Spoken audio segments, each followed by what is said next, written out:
Good evening, I'm Micah Mater. And I'm Ray Cortopassi. It's election eve, and right now at 9, the presidential candidates making their closing arguments to the American voters. Following a whirlwind campaign sprint, President Trump making his case today with 5 total stops: North Carolina, Pennsylvania, Michigan, and Wisconsin, before wrapping the night with a second stop in Michigan. Democratic challenger Joe Biden making 2 stops today, speaking to voters in Ohio and Pennsylvania. We do have team coverage of these final stops, an update on early voting here in Illinois, and the security preps underway in Chicago. Jackie Bang is in Delaware with a look at Joe Biden's journey to the nomination. Jenna Barnes is in Kenosha at one of Trump's final campaign stops. But we start with Taman Bradley live tonight in our nation's capital. Hi, Taman. Hi, Ray and Micah. Good evening to you both. Today, President Trump's final push, 5 rallies in 4 states. The president says he's confident that his large crowds do not equal a second-place finish, despite what the polls say. 4 years ago, real estate developer turned reality TV star Donald J. Trump stunned pollsters and political observers, winning the presidency. It's been what they call a historic event, but to be really historic, we have to do a great job. Millions of voters are casting ballots thinking about President Trump's job performance. But on this election eve, the president was closing the campaign, airing personal grievances and slamming a celebrity supporting Joe Biden. Now he's got Lady Gaga. Lady Gaga is not too big. I could tell you plenty of stories. I could tell you stories about Lady Gaga. I know a lot of stories about. President Trump is also threatening a court fight over absentee ballots in Pennsylvania, a state that could decide the election. Today he signaled he'll try to prevent the counting of mail-in ballots that are received 3 days after the election. And when the Supreme Court gave you an extension, they made a very dangerous situation, and I mean dangerous, physically dangerous, and they made it a very, very bad, they did a very bad thing for the state. The President's Day started in Florida, where even as coronavirus cases surge across America, he threatened to fire infectious disease expert Dr. Anthony Fauci. This comes just days after Mr. Trump accused doctors of fabricating coronavirus deaths for money. And now we're having it, make America great again, you know.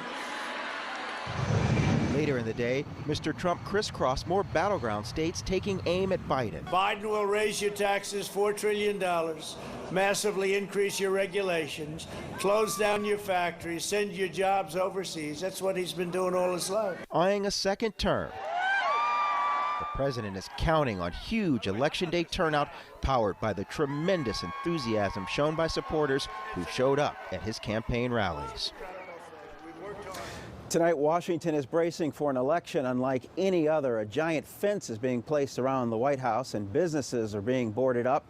President Trump's plans for tomorrow night: he has invited more than 300 guests to the White House to watch the election returns. Mike and Ray. Well, Taman, do you think that the president is looking at the polls, or if it makes a difference to him at all?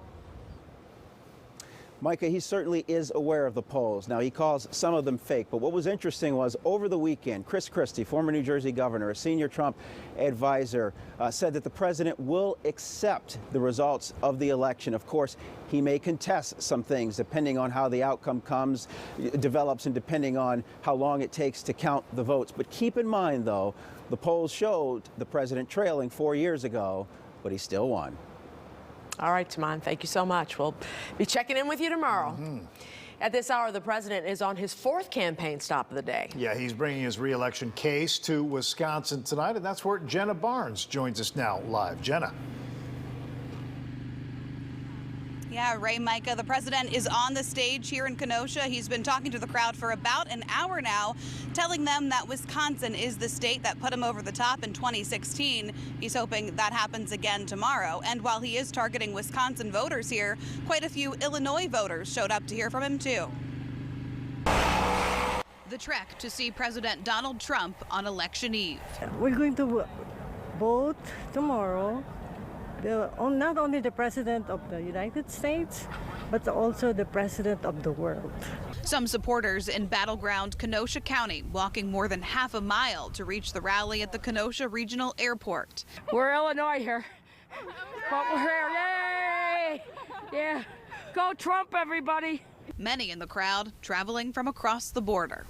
And I said, we're kind of counting on you folks up here. This man, who didn't provide his name, says he came from Illinois for other Trump voters.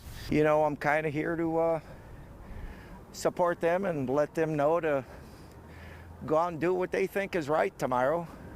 The ones who are like afraid to come to this kind of stuff. Hello, Wisconsin. Big day tomorrow. Big day. Big day, and I think we're going to do very well in Wisconsin, just like we did 4 years ago. And it's an honor to be with you. Thank you. I just think the enthusiasm for him is beyond compare right now. Anne Marie Jones brought her children to the rally, hopeful the president will get them back in the classroom if he's reelected. Wisconsin is in school, Illinois is not. Scenes from this rally, like many of the president's, showed a lack of social distancing in a state where the 7-day average for coronavirus test positivity has topped 30%.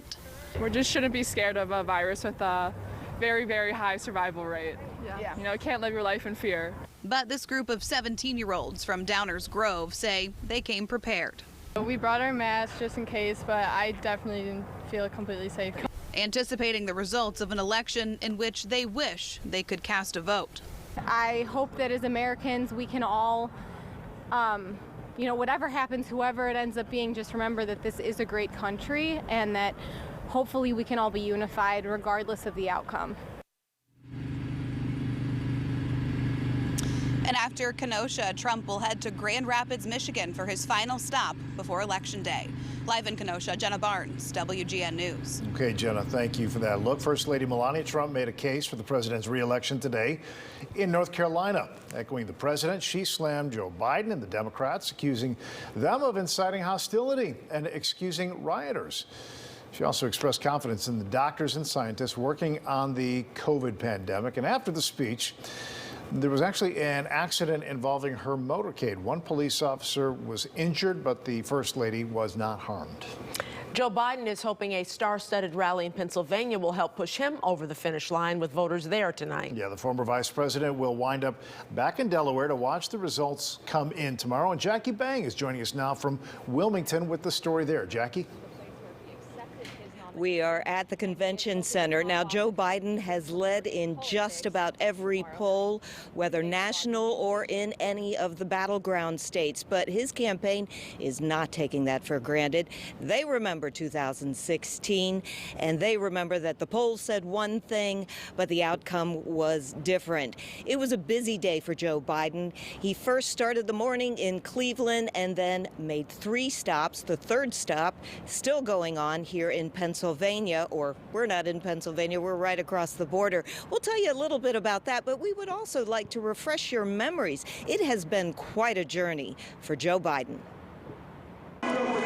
Joe Biden started his morning in Cleveland and ended up back in Pennsylvania, where he has campaigned the most. His repeated message comparing his leadership to President Trump's. We choose hope over fear. We choose unity over division.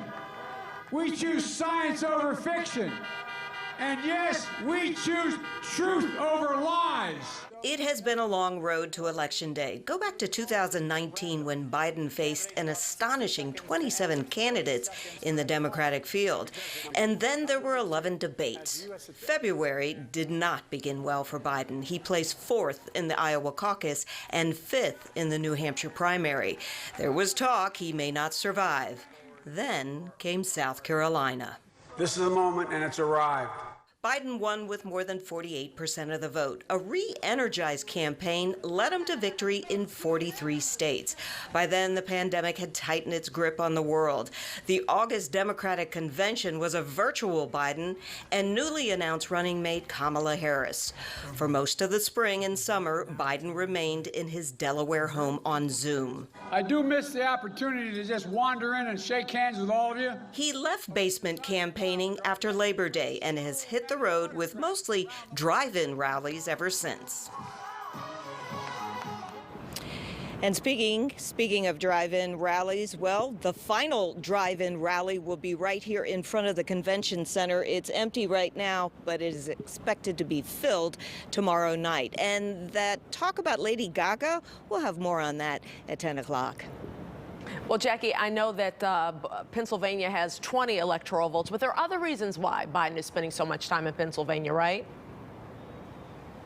He has spent quite a bit of time here, more than 24 visits in the last couple of weeks. And of course, the reason why is the 20 crucial electoral votes, but also he was born in Pennsylvania, in Scranton, and that is where he will be tomorrow. Back to you.